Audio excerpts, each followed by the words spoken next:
Salom. Men Zebo Sharifa Bekmurodovna Kimyo xalqaro universiteti tomonidan Empower loyihasi koordinatoriman. Empower loyihasi haqida ma'lumot berib o'taman. Empower loyihasi Yevropa Ittifoqining Erasmus+ loyihasi doirasida amalga oshiriladi. Bizning loyiha O'zbekistondagi barcha ayollar uchun tadbirkorlik uchun ko'nikmalar bilim berishga qaratilgan.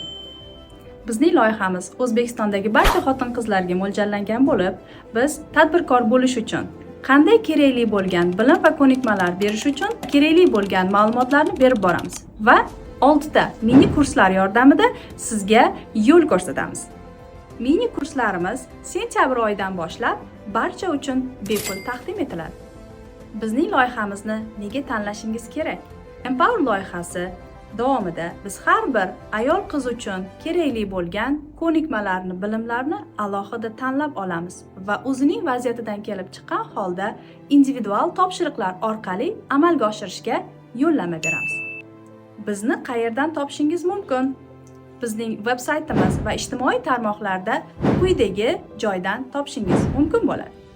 Bizning hamkorlarimiz O'zbekiston bo'ylab 4 ta oliy ta'lim muassasasi, bulardan Kimyo xalqaro universiteti, hozirgi kundagi Central Asian University, ya'ni AKFA universiteti, Namangandagi xorijiy tillar universiteti hamda Buxoro davlat pedagogika instituti bo'lib hisoblanadi.